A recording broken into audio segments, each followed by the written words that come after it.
All right. Hello, everyone. I'm going to share my screen here. We are going to get started. All right. Let's make sure I share the right screen here because I have done an entire info session with sharing the wrong screen. Can everybody see the Da Vinci Center slide? Yes. Okay, perfect. Thank you so much. I'm going to give you my other screen here. All right, so for anyone who might be doing this for weeks of welcome, Jayla, if you are on board for weeks of welcome in this, this is the QR code that you need to sign in to say that, hey, I attended the Master Product Innovation session. So grab that real quick if you can, and if you're not here for that, I will flip on and I can always go back to it later as well. But welcome to the info session for the Master of Product Innovation here at VCU.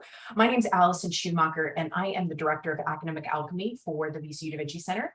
I also co-direct the Graduate Certificate in Healthcare Innovation. And basically what my job means is I am supposed to find the right chemistry for our programs. So we combine arts and business and engineering and humanities and sciences and product innovation and entrepreneurship, and really try to provide applied programs to help students learn as they do. We love our tagline, we don't take tests, we take risks. And the whole point is just to create a safe place for students to be able to take those risks while they're in school, to be able to try out new ideas, hopefully find things that they really love, maybe go work in industry in product or start their own business, just even launch a product while they're at VCU. With the Shift Retail Lab, and we'll talk a little bit more about that as well. But Da Vinci does things for the entire institution, and then we also have academic programs, and Master of Product Innovation is one of those academic programs. Been around, it started in 2011, and since then has gone through quite a few changes, but ones that we really see being able to push our students forward and go out and be leaders, be able to work on cross-disciplinary teams, be Scrum Masters, product owners, all kinds of things. But our students tend to be able to work in just about any industry after going through our program. But welcome today. I'm going to go ahead and jump into some of this information. And please, if you have questions, interrupt me. Go ahead and shout out, or I can't really see the chat right now, so definitely just speak up if you have questions. And if you're watching this recording afterwards, by all means, please follow email us at the email addresses we have at the end of this presentation. We're happy to answer your questions, no matter what that looks like. And even if you're interested in coming into the program in a year or two, let's start talking now. Let's start having conversations about where it is you are and where you want to be, and hopefully we can help you get there. All right, so there we go. Okay, so really just kind of giving context for who we are at the Da Vinci Center. Like I said, we do academic programs, and that is what I cover. That's what I do. And we do this at the undergraduate and graduate level. And so at the undergraduate level, this is where Da Vinci started. Really the certificate in product innovation. So this is where students will take courses in arts and business and engineering, and then also take a course that you're working for a product sponsor. So it might be the Pfizers, the CarMaxes, the Capital Ones. In the undergraduate certificate in venture creation, this is where students are starting their own businesses. And really the difference between the two is we're either solving problems for someone else coming in for the product innovation side, or helping you solve your own problems or put a product out on the market in venture creation. In product innovation, those groups want fresh minds, fresh eyes working on those problems. There are things that our students can do and new ideas that they can come up with that maybe, someone who's been working for Pfizer as a chemist for 30 years might not agree with or shut down immediately because they have all the experience and think that it couldn't be done, but who knows? Maybe we can take a different angle, a different pivot, and really push a innovative idea forward. And we've been able to do that time and time again for lots and lots of projects. I think myself, I have helped run about 80 student projects with these cross-disciplinary teams, and it has been a really favorite thing of my job. The human-centered design courses that we are in the middle of changing what was a certificate of completion paired with a living learning program in human-centered design into a full baccalaureate certificate. That will be coming up most likely in 2024, to where it's the same kind of certificate that we have for product innovation and venture creation. And that said, those are kind of like minors. They are additions to a major. They are not a major in themselves, but they're about 13 to 16 credits in addition to what you are working on in order to pursue what's kind of like a minor but more focused, really focusing on product innovation, and you actually get a diploma and those kinds of things. But what we're here to talk about is more the graduate level work. And so for the Master of Product Innovation, I would say it is all of the undergraduate programs combined, all of those ideas of working for industry, understanding how to define problems and validate problems, and in order to create a innovative solution. So you could be an entrepreneur or innovator inside of an organization. It also teaches you the entrepreneurial mindset. You have to work in an idea and work it towards commercialization. Doesn't have to be your idea necessarily, but we'll get into that. And then it does combine arts and business and engineering, humanities and sciences. A lot of times medical comes in as well. And it always involves human-centered design. Our students leave with multiple certifications in design thinking. You can be Scrum Master certified, Scrum Product certified, or Product Owner certified. We really try to focus on helping students build resumes, but also be able to practice using those skill sets.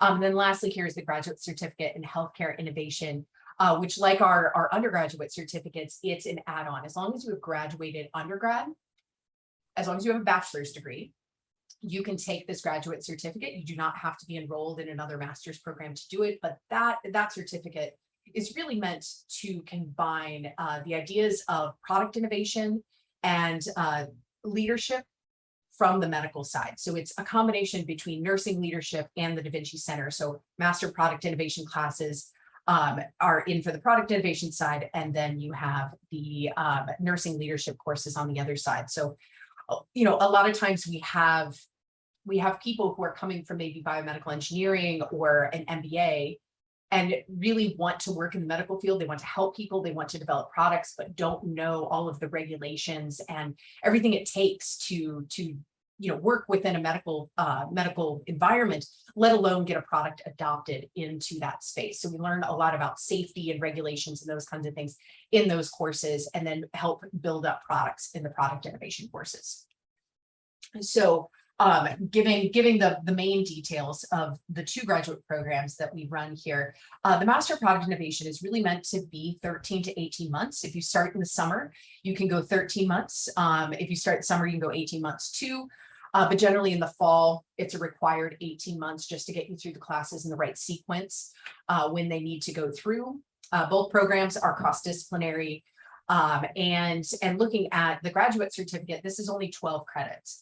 So you would take 6 credits in product innovation. There's about 10 different classes you can opt into, ranging between 1 to 6 credits. And then for the nursing side of things, there are 3 courses that you choose from, and they run fall, spring, and summer, 1 each semester. So we can kind of help you map out what you might be interested in. And then a nice perk of this is that if you decided to do these 2 programs combined, when you're paying for the Master Product Innovation program, you don't pay anything in addition for the graduate certificate in healthcare innovation, for a couple reasons. One, once you're at 9 credits in the Master of Product Innovation, that tuition is capped. You can take 12 or 15 credits if you like, and there isn't additional tuition for that. There may be additional fees, but no additional tuition. But really, the 6 credits of electives that are required for the Master of Product Innovation are covered by the 6 credits of nursing leadership courses that you take in the healthcare innovation. So they overlap nicely. You don't have to spend any more time to complete them. Yeah, they just fit together really great. We have quite a large cohort of our current master students who are also taking the graduate certificate in healthcare innovation.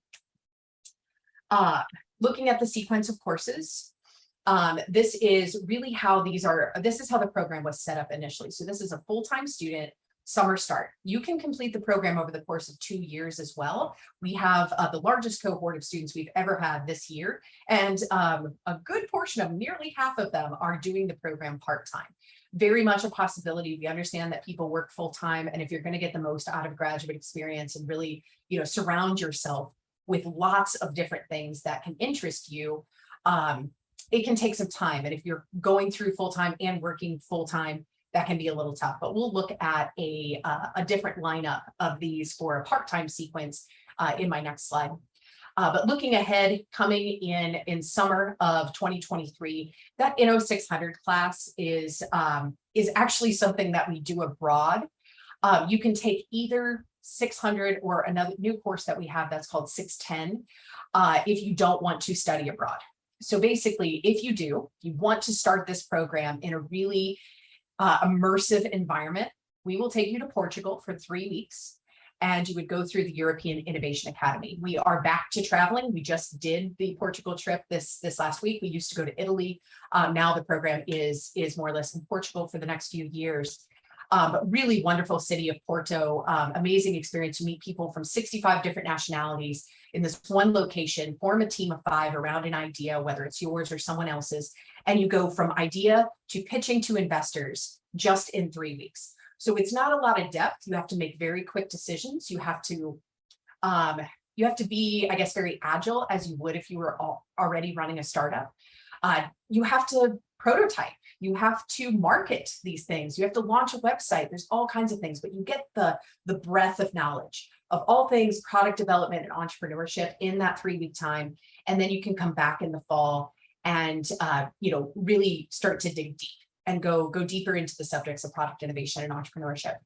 The 610 course we've been offering since COVID hit. It is a course that offers 3 of our design thinking certifications. It's also open to any master's or professional level student at VCU. That course is taught by a professional GoPanair. Actually, all of our courses here are taught by professionals. These are people who do these things in the real world. We want to make sure that they have the right skills to help you as you are actively working through these the problems you're working on.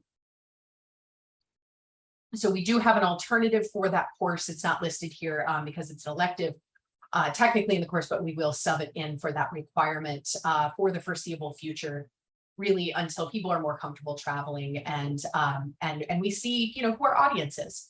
If there are a lot of people who work full time, they may not be able to take off 3.5 weeks time, and we need to be able to accommodate those students. It's an amazing experience, but maybe not something that everybody is going to be able to do just with the time that it takes.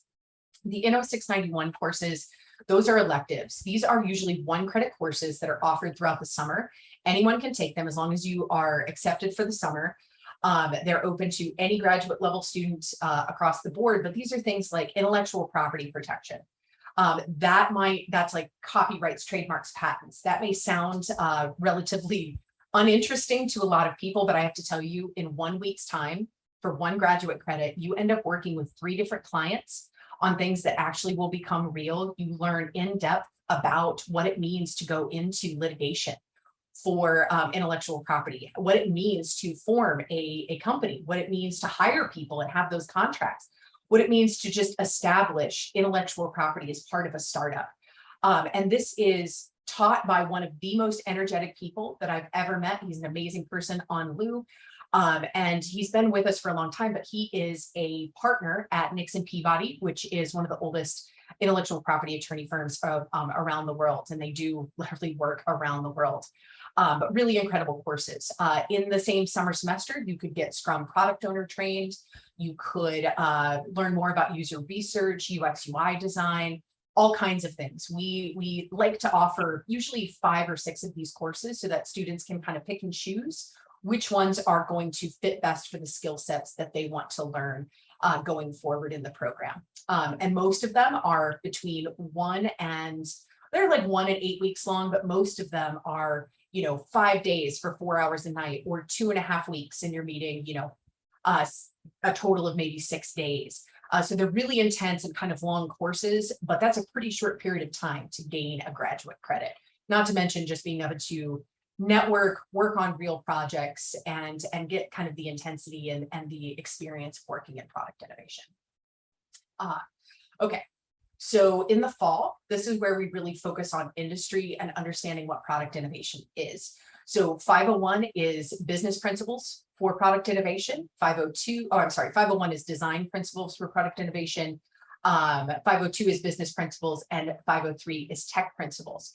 These again are all taught by professionals. I teach the Inno 590 course, that is the project course, and I can give some examples of the types of projects that we've worked on in the past. But essentially, all of the faculty here are aware of the projects that are happening in the 590 course, so that they can use examples, that they can hear questions from the students who are on those teams, about those specific projects, so they can help them dig a little deeper, build some fundamentals around, maybe business principles of what they need to do to propose a business model, or, present a business case to a client to say, hey, this is actually worth it for your company to carry this forward. And those projects are absolutely intended to become a real world thing. This semester, we are working with Horrigan Construction, let's see, Dominion Energy, let's see, the VCU Dental School, which is kind of an interesting project, and a couple others. And, these are really intense projects. I can't really get into what exactly we're working on in most of those projects. There are NDAs and IP assignments and those kinds of things that do take place for when we're working for someone else. But I'll take this moment to say that when you are a student in this program and you are developing your own work, we will go out of our way to make sure that you maintain 100% control over it. VCU doesn't want your intellectual property just for the sake of owning it. You really have to utilize a faculty member's time, or be on a grant, or be using a lot of equipment for anyone to even bat an eye at what you're developing. All the products that come out of our programs, out of Da Vinci and out of the Shift Retail Lab, those are 100% owned by the students. And they make their 100% of their profits if they show it in or sell it in the Shift Retail Lab. We don't touch any of that. It goes straight through QR codes and goes straight to the student. We fund the center. We fund the Shift Retail Lab for anyone to be able to come in. If you apply, you get accepted as a shelfie. You get some prototyping funds. You get some funds to be able to set up the work in that place. And again, you maintain 100% of what you own. But tangent, getting back here to the fall semester, we bring in speakers to talk about what types of product jobs exist out into the world, the types of problems that the product world is looking at, all kinds of things. But this is really like, how do you understand how a designer, a business person, an engineer all solve for problems? How do they look at a problem, define it, break it down, what's important to them, so that you can learn the language of all of these different groups. I can't turn you into a designer in one graduate level course in a fall semester, or an engineer. But what we can do is start to work with people who are in different backgrounds than we have, take classes in those backgrounds and learn that language, so that we can become leaders and really be able to work well with people who think very differently than we do and who approach problems in a very different way. Coming in the spring, this is where the capstone starts and where there are other electives offered. So we do offer electives every semester, but you can see in the fall semester, that's 12 credits. That's a lot of work. If you come from a background in arts or business or engineering, you can opt out of those classes, but I generally discourage that, given we teach it through the lens of product innovation, and it's a very different type of class. But by all means, if you need to save yourself some credits, you can absolutely opt out of one of those classes, depending on what your background you're coming from. So in spring, your capstone, the first half of your capstone, is that entrepreneurship mindset. This is where you have an idea and you're working it towards commercialization. So if you already have a product in mind, I will use jackfruit jerky as an example here. Julian is one of our current master's students who's going to be finishing up this fall. He developed a vegan jerky made out of jackfruit in his senior year of his undergrad. He came into the master's program. He's been working on it this whole time. He got his Kickstarter funded. He is in Hatch Kitchen, so he can up his production. He has packaging now. He has started his LLC, and he is now working to get his product in different stores. So Elwood Thompson's, Whole Foods, those kinds of things. It's a really delicious product, but I bring this up because I just want to be very forthright to say we meet students where they are. So Julian coming into his capstone with an established product that he is looking to scale is a different situation than someone who's coming in with a brand new idea.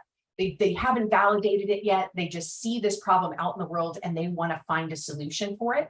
we're going to meet that student where they are too and help them work forward. So those students will be at two different places, most likely at the end of the semester, because they came into the semester at a very different place. Now, this doesn't mean that anyone has to come into the program with an idea established. We use mentorship all the way throughout the program to help talk through to students through their interests, what they might want to work on. Students develop some pretty close friendships in these cohorts and maybe learn that they want to work together on a problem. We have outside groups that students can work on different problems that have already been identified. We can partner you with a startup, maybe coming through Lighthouse Labs, who has, a problem that's kind of sitting on the outside of the core work that they're doing, but you could pick up, take ownership over it, and then you have the autonomy to work through that problem, and they would get first right of refusal to say if they wanted to buy that technology or that product from you. So it's not a requirement to come into the program with an idea. If you have one, great. If not, the point is having passion and energy for this type of learning and for this type of subject matter. We offer electives. Right now, we're doing a Shift magazine. We're going to feature all of our shelfies, as we call them, this year. That's a super exciting class. We have other ones, just how to get a job. April Palmer will work with as many as 40 students to help you understand how to recognize your own personal brand and build that brand, be able to apply for jobs as successfully as you can, be able to nail those interviews, expand your network, all kinds of things, but really digging down into the nitty-gritty of how you actually go get a job. She opens up her entire network to you, as we do when any student comes into the MPI. All of the Da Vinci faculty and staff welcome our students. Look at our LinkedIn, ask for introductions for people. We want to help you establish that network so we can help you get where you need to be. Then looking into summer 2024, again, if you're starting in the summer, ending the summer, 652 can be handled in a number of ways. If you were successful in 651 developing a product and you want to continue that, start a business, work towards that Kickstarter and really launching a product, you can move forward with that and you work full-time on that during the summer. It's all remote. You do not have to be here in person. Just that course is guaranteed to be remote. If everybody's in town and want to get together, sure, we can have in-person classes as well. But this is meant for anyone who needs to be in a different place, can finish their degree, but not have to be here necessarily for their last semester.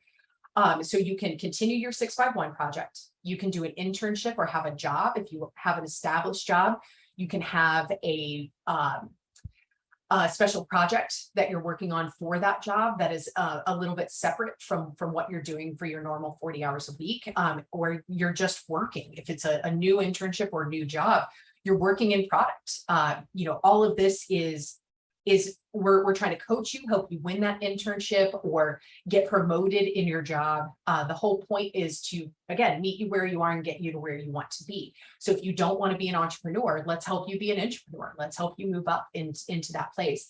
The third option for 652 is a traditional master's thesis. And I got to say, it is very rare that we receive a proposal for someone to do a traditional master's thesis. It's an applied program. It tends to not be very heavy in writing. And, so it's not something we see too often, but the students that we have seen in the past that wanted to opt into this are usually interested in getting a PhD later on. And so we have, electives, just like guided studies and those kinds of things where you can start working on those subjects and working your way towards the, writing intensive things you have to do to go through a PhD. So that's also a possibility. This is looking for full-time in the fall to start. So this goes to 18 months. So essentially you can kind of see how if you're starting in the fall, you take those initial 9 to 12 credits and then being able to move through spring and summer.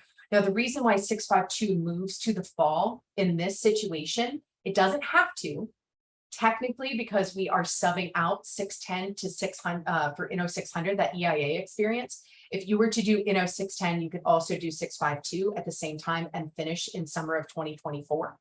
But if you choose to go to the European Innovation Academy, it is impossible to do both the second half of the capstone and EIA at the same time.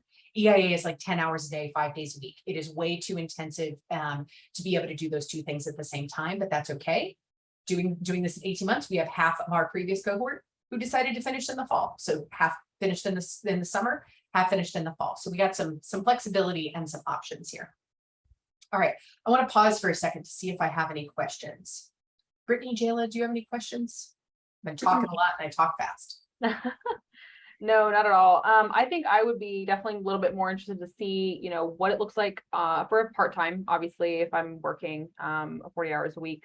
I know that you guys have evening classes and some things that are online. I actually did the design thinking training with what was his name? Tyson. Yeah. It was great. I had a great time. And so that was kind of a clue for me. Okay, I'll enjoy this. So definitely great. about what these classes look like for a part-time student would be my absolutely. And I don't think, here we go. That's just convenient. Good perfect timing on that. So a part-time option, depending on when you start. Some people start in the spring. This one is set out for fall. And we can talk about this in terms of which classes are taken when. If you are, really excited about jumping into that industry sponsored project, or you really want to take the engineering class first, we can swap classes between the fall. So we can be pretty selective. We just go through some mentorship, some advising to figure out, which courses you're really interested in, which ones are going to be able to help you move forward in the program the best. So those know that they can switch a little bit.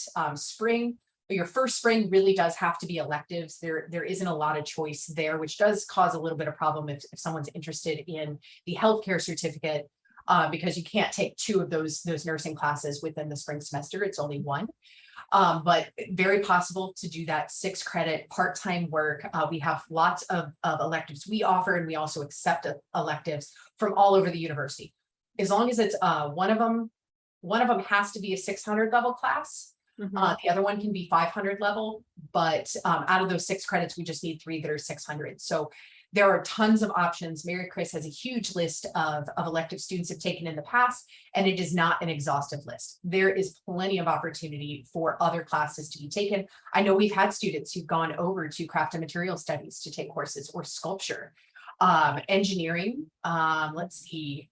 I don't think we've had any in graphic design yet, but we do have a lot of students who are taking classes over at Center for Creative Economy. If there's a particular subject you just want to study on your own, again, you can do a guided study. You write your own syllabus, you determine how you're going to be graded all before the semester starts, and you have mentors and you jump into it. So there's plenty of opportunity to explore pretty much any subject that you would want to explore. Then come summer, we got EIA. There are other electives that you can jump into if you want. If in the spring you only wanted to take 3 credits of electives, you could certainly fill those other 3 credits for the program in summer of 2024. And then, again, fall, taking the other 2 fall classes, spring getting into that capstone, spring 2025 getting into that capstone, and then summer being able to finish out with the second half of the capstone. Does that make sense, Brittany? Yeah. I know I had spoken with Mary briefly, about, the rearranging and all the different classes. Now hearing this as a second go around, I'm like, okay, yes, I'm remembering this, I'm remembering that. So this is a great recap for sure. Excellent. Well, and 2, I want to kind of give some context to the 590 projects, and I use kind of similar examples, I think, every time, because there's so many opportunities in this course. So I'm going to talk about ones that don't have legal. Or ones that have surpassed the NDA time, the 3-year time, just to give a little bit of context. But one of my most favorite stories, because it is a huge success that came out, and it overlaps multiple courses, so it shows you another track, another possibility to kind of go through the program that we don't really talk about when we're just describing the courses. But at one point, I met with a physician at Chesterfield Hospital. He does a lot of pacemaker implantation surgeries. And when you implant a pacemaker, you have to cut a slit in the pectoral muscle, and that's where the battery and the actual device goes, and then they attach it to the heart. About 2% of that time, that pocket fills with blood and plasma and forms what we call a hematoma. And, immediately after surgery, healthcare providers are pushing down on that area to prevent that from happening. But a lot of times when a patient is dismissed from the hospital, that hematoma can form. And right now, the only way to treat that is basically to place a 10 to 15 pound sandbag on the patient's chest, or to take a ball of gauze and just tape it down really hard. You can imagine who's getting pacemakers installed. The majority of pacemakers are in older patients. And if you have a 10 to 15 pound sandbag on your chest after you just went through surgery, that increases your chance of pneumonia, of readmission rates just due to shallow breathing.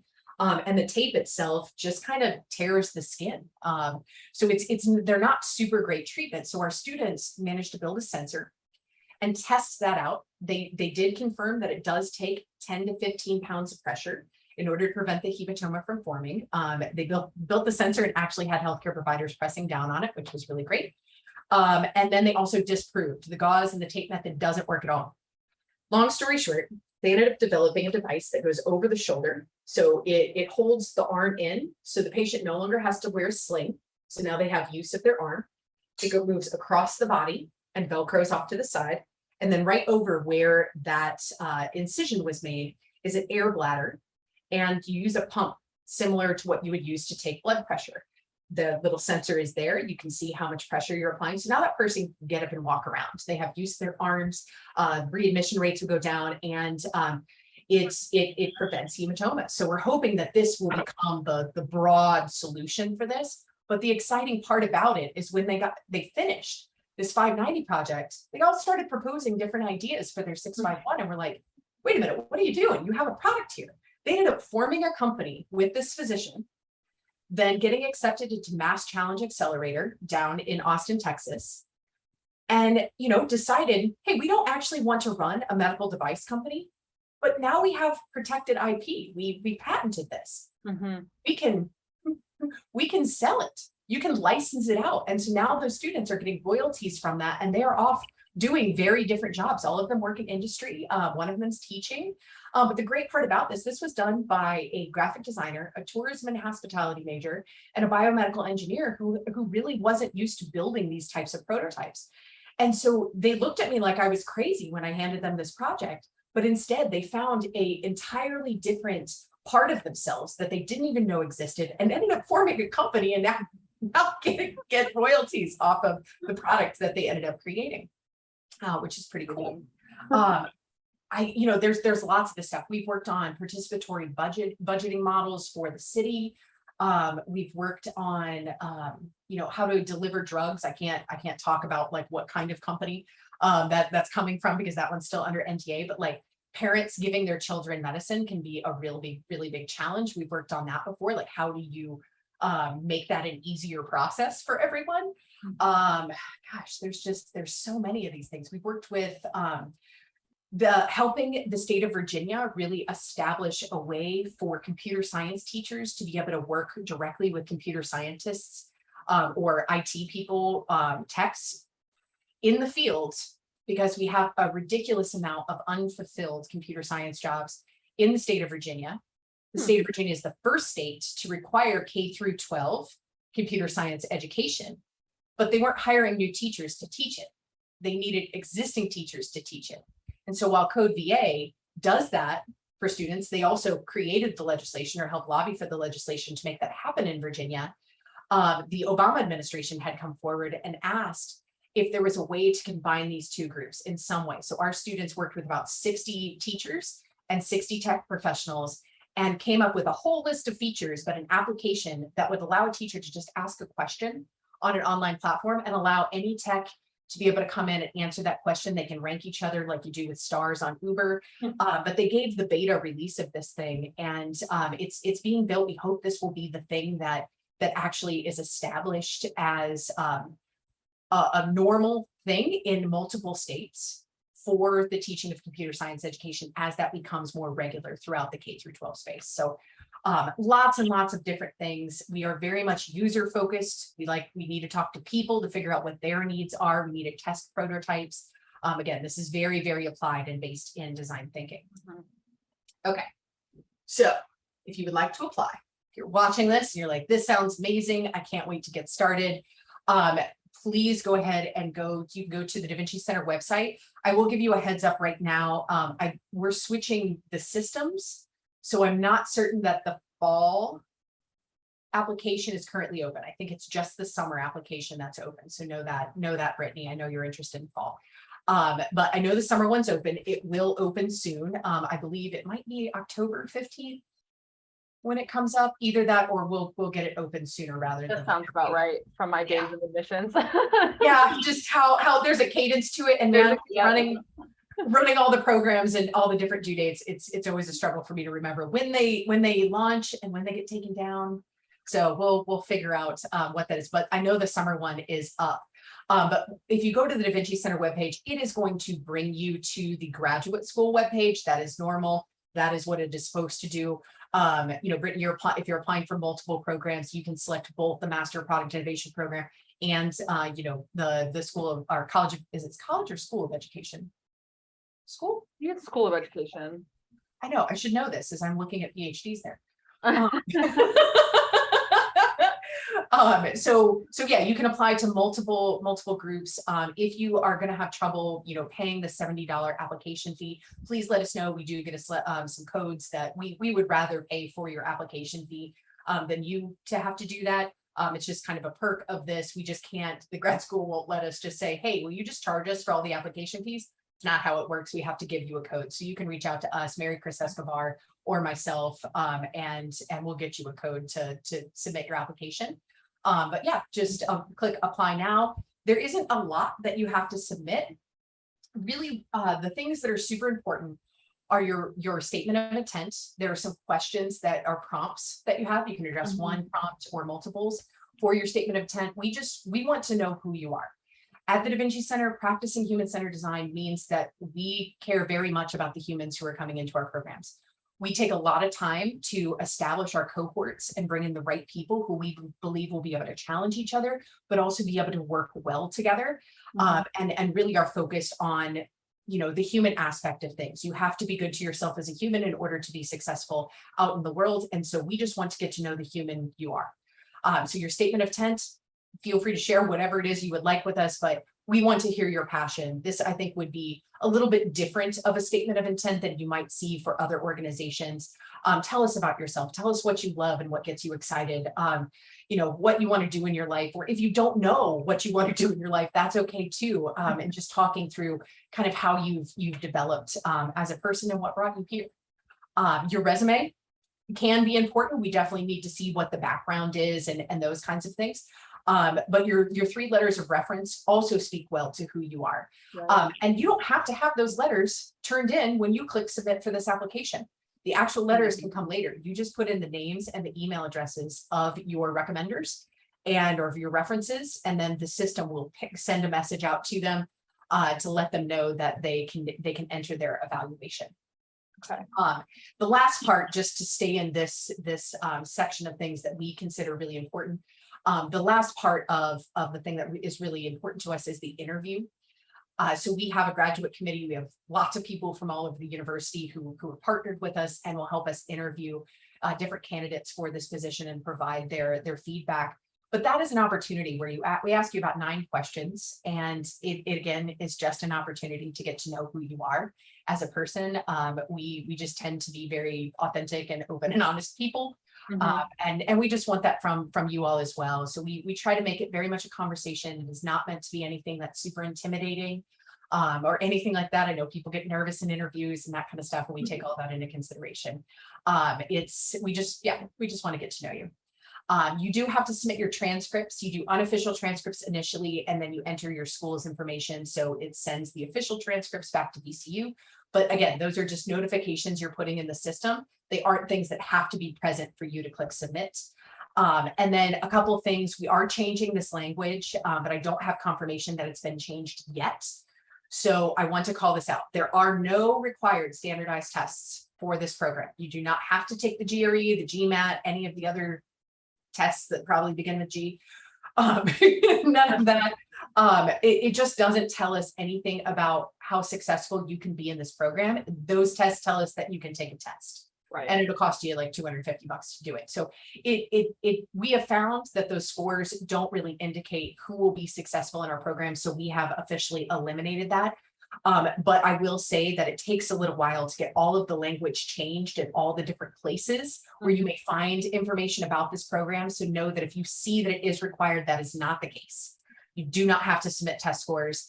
And also because art students would normally submit a portfolio and students from other backgrounds would take like the GRE, We have also made the portfolio optional. This is another opportunity to get to know you. It does not have to be an art portfolio. We have students submitted business portfolios. They've given us pitch decks.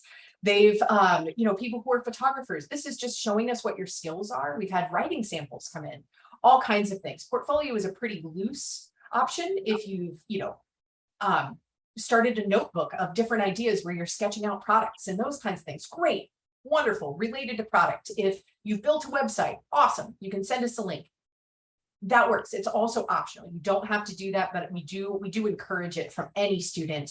Again, just to be able to see what your skill sets are and to see who you are as a human and what you value. Okay.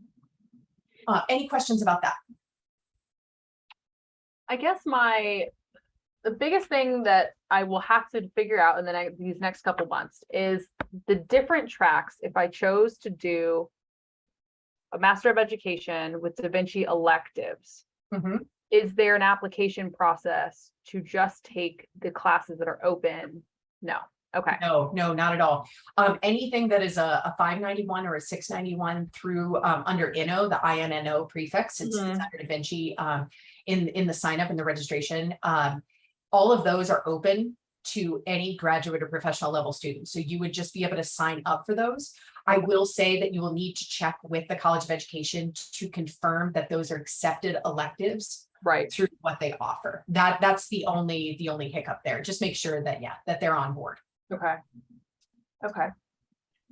I have a question about, I know you mentioned earlier that some people do both the master's as well as the graduate certificate and the healthcare. Could you talk a bit about that with maybe how the application process might be different or what the timeline looks like for that?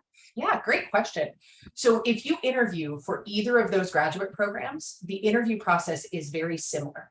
And so if you interview for the Master of Product Innovation program and at the same time you want to apply for the healthcare certificate, if you were accepted into MPI, you will automatically be accepted into the healthcare certificate and vice versa. Let's say you say, you know what, I don't know if I really want to do MPI yet. Let me go ahead and interview for the healthcare certificate. If we accept you into the healthcare certificate, it's the same committee that's going through it. So we could also make a very similar evaluation on whether or not you're right for the MPI program. So there's only one interview to do both programs. Awesome, thank you. Yeah, no problem. All right. So ending this with the other, or with the sign again, just in case you're here for weeks of welcome, and then also our contact information. So that is our website. That is also our email address. Know that Da Vinci Center at vcu.edu is it will get to us. It is checked, hourly. It happens, all day, every day, and those messages get to the people that they need to. But I'm going to stop share just for a second so I can see the chat, and then I'm going to put my email address in here. So for anybody who is seeing this online, you can see my name right there. Schumacher is my last name. So it's my last name and then A and then N as in Nicole or Nickel. Schumacher AN at vcu.edu, because you will not be able to see the chat from here. Mary Chris Escobar she's our Associate Director of Student Success, just an incredible person. And she is our advisor. So if you want to see what a certain sequence would look like, we have people who double major as master's programs, you can do that as well. And hers is Escobar, ESCOBARMC at vcu.edu. But again, if you just go to Da Vinci Center at vcu.edu is a lot easier to remember than just our personal ones. But for those who are joining me here today in this session, you can see them in the chat. So giving you some specifics, but the one thing that I think I didn't talk about here was our Shift Retail Lab too much. We didn't have a slide in this particular event for this, but our slide deck for this. But if you haven't heard of the Shift Retail Lab, it is right across from the Siegel Center. We are known to be a favorite spot for VCU basketball tailgating. It has been a after-hours music venue. It's hosted a Iranian cultural festival. But for the most part, it is a modular storefront for students to be able to either sell their own products, present their own products. But the main thing is that it's kind of like a STEM lab, but for products and entrepreneurship. So you can have something that maybe you've just prototyped and you just want to get feedback on, or you have an idea that you just want to get feedback on.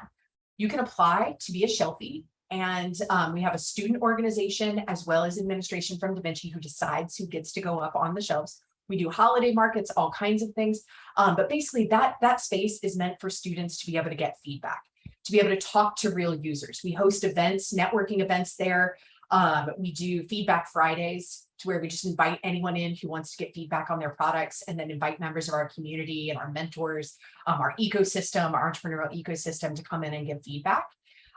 It's a pretty great experience that extends to every student at the university and alumni for that matter. So Brittany, given that you graduated from VCU already, you would have access to that space now if you wanted to. You don't have to be part of one of our academic programs.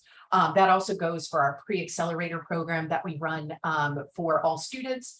And well, actually, that one's just open to students. Sorry, you have to be an active student for pre-ex, and then demo day where our students are pitching to our ecosystem and to venture capitalists at the end of the spring semester.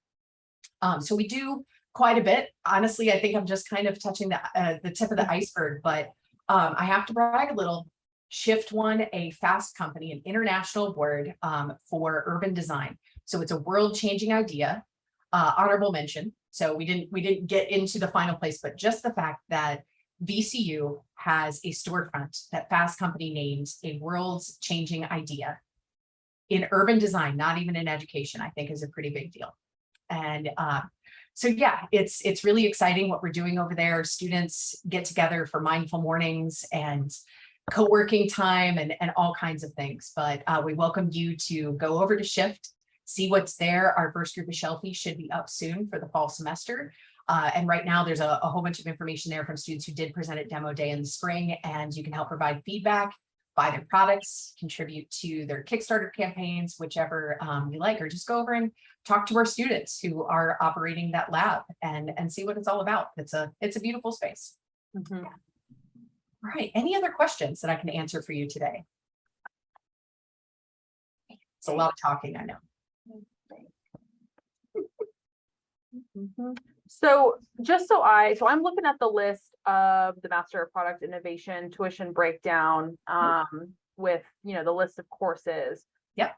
If there is, I know I spoke with Mary and she had said that the 651 and the 652 you have to be in the program. I could not take those as electives, but just to confirm, the 691s and the 590 project class would potentially be able for an elective, of course, if I get it okayed by the other department. Yeah, I think we have had students from outside departments take courses that are established in the MPI program. For it to be 651, that is a course you can take in the healthcare certificate. But a requirement of that course is that you are actually pitching an idea in the December before. So that requires students to, so if you're interested, please let me know for future semesters so that I can prompt you. Basically, you have to submit a proposal that has to be reviewed by the committee because it is a master's capstone class. So we have to establish that the idea has enough legs to it, that it will be able to work within that 15-week, set time period. But there is a way to take that course when you're not part of the program. And the 590 course, that would just be a quick interview with me. It's, there isn't the benefit of having the arts and the business and the engineering courses being taken at the same time. But there is an opportunity there still to work with an industry sponsored project and work in a cross-disciplinary team. And I do very rarely, but I do occasionally invite students in. That one I just have to know pretty far in advance because I work a year in advance to book these projects. And I need to know how many I have. So I have to know how many students I'm going to have in my class to be able to establish those projects. But yes, that is a possibility all around. We're pretty flexible when it comes to most things. If you engaged in the 651 course, we would most likely set it up as a 691 unless you are part of the certificate program or the master's program. Okay. So a lot of this is going to be pre-planning, reaching out pretty early on. When you were talking about the intellectual property class, I was like, I know you said, it might sound boring, but my ears immediately perked up because my fiance and I started an LLC. We're both woodworkers.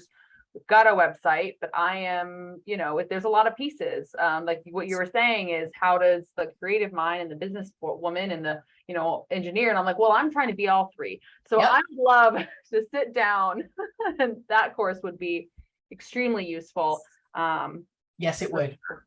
Yeah, I guarantee it. And if you have something that's novel, Nixon Peabody they're not the only intellectual property attorney firm that we work with. And I have to say that. That is the thing, where they're not, we can't just have one according to state of Virginia. But they have done a lot of our students' patents and trademarks and copyrights in the past. And what that really does, the whole point is to be able to monetize on that IP.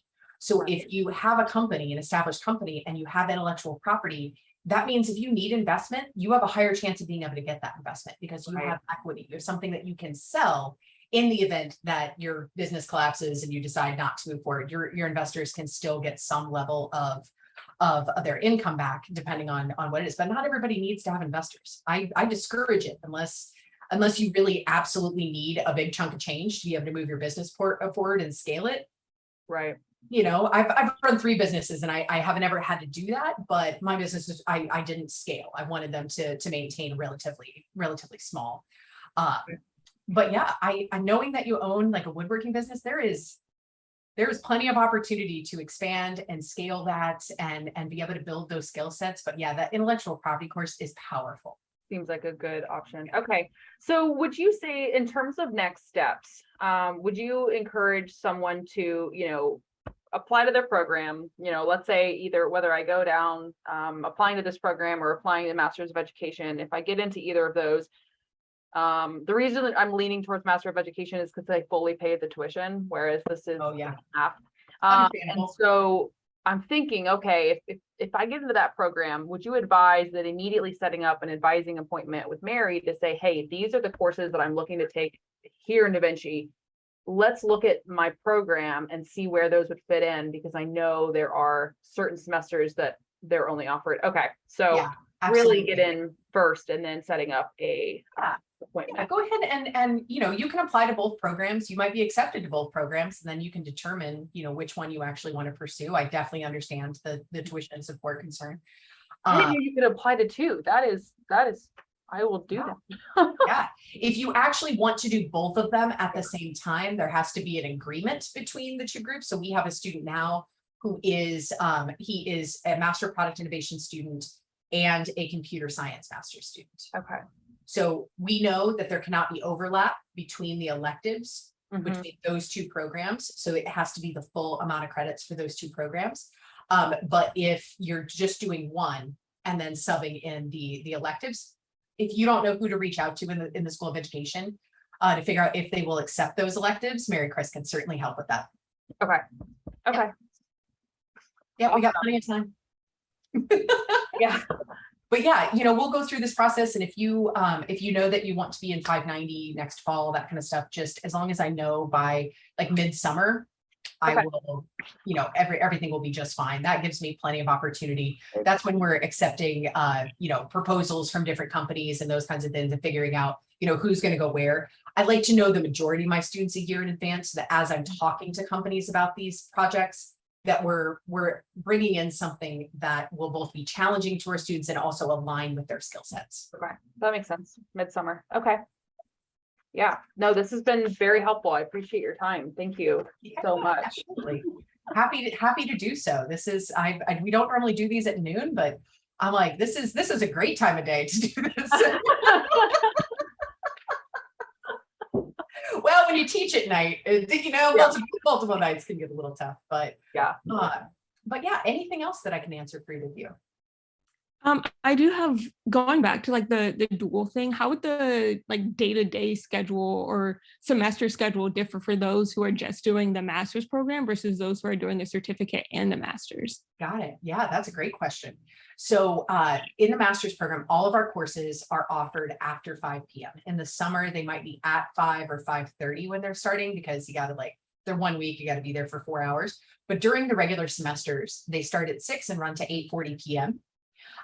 The certificate courses coming from nursing are fully online and asynchronous. You still work in groups, you still get to meet other students and network, but you can do that work whenever you have the time. You do not have to attend at any specific point versus in the product innovation program you do. I will say that if you just did the certificate, you can complete the entire certificate fully online. Just not all of the Da Vinci classes are offered every semester online. But we can work through that in terms of advising and plan out a schedule for what that would need to be. But yeah, it's if the fall semester is like the gauntlet semester. If you don't come from a background of arts or business or engineering, it is a 12 credit semester. So it's Monday through Thursday, 1 day a week, you have a class. So 501 on Monday, 502 on Tuesday, 503 on Wednesday, and 590 on Thursday. Fridays are off. But yes, all in the evening. In the spring semester, again, in the evening, 6 to 8:40, that 651 class, but it's only 1 day a week. So yeah, well, we got some feedback from our students that it may be helpful to do 2 days a week, to where we have like a guest speaker one night and then do for like half the time, and then do a more intense mentor-based experience for that, to really help students dive deeper on their projects. So we may implement that feedback. That is something that we do pretty regularly, is take the students' feedback and put it into the program. So we may change up 651 for the spring, but if it is, it won't go past 2 days in a week. Okay. But yeah, and then 652 can be remote or in person. And that for the most part isn't even on a solid schedule a lot of times. Sometimes it is, sometimes it isn't. It depends on the faculty member. Where sometimes it's one-on-one meetings, other times it's the whole class coming together to have discussions. But there will always be readings. We use Marco Polo. I don't know if you're familiar, but it's like text messaging, but through video chat. We use that for the European Innovation Academy and 652. So you can be like, hey, I'm having this problem with my boss. I really want to work in this project, but she's hesitating on, what she wants me to do. And I'm really passionate about this. What would you recommend for this conversation that I want to have to be able to work on this special project? And then we'll work through that with you and help you manage up and hopefully win the project. Yeah. Awesome. Thanks. Okay. And so I'm currently doing a master's in biomedical engineering here. And you were saying that, like if you have a background in, certain subjects, you were saying like, you may be able to sub out of one of the electives. Yeah, it wouldn't be one of the electives, it would be one of the core courses. So you wouldn't have to take INNO 503 Tech Principles for Product Innovation in the fall semester. Yeah, that would be white clean. But we can talk to biomedical engineering if you want to do both.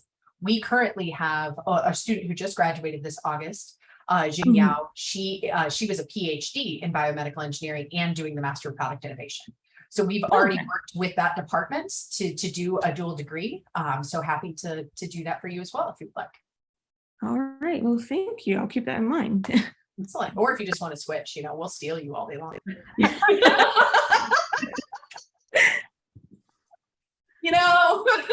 Sometimes I'm too honest. Consider. For sure. Excellent. Okay. Any other questions? I've got to do some research, but I'll be emailing you and Mary probably sometime, probably later this fall. I'm getting married in October, and it's a busy time. So I'm thinking December. I want to have my decisions made, so I'll definitely be reaching out, setting up some appointments. Happy to answer questions whenever you like. We just for everyone to know, in the event that you are interested in this program, but you really just kind of want to have a private conversation about what it means and how where we can help you get and whether or not it's a right fit for you, please reach out to us. We have those conversations outside of info sessions all the time. And I'm very happy to explore those options with you and work through specific details. This is a lot of what our job is just finding great people for this program and helping them succeed. So bring it on. Awesome. That sounds great. All right. Excellent. Well, let's go ahead and wrap it up then. And anybody out there, if you have questions or this stuff gets you excited, please reach out to us. You can sign up for the Da Vinci newsletter through our website. That will give you insight to all kinds of things that are happening in our ecosystem. And at Da Vinci, come to our events, come meet our students. If you want introductions to our alumni, happy to do so. We are kind of an open book. Just let us know what you would like, and we will do everything we can to get it for you. All right. Have a wonderful weekend, wonderful day, everybody. Have a good one. Thank you. No. Bye.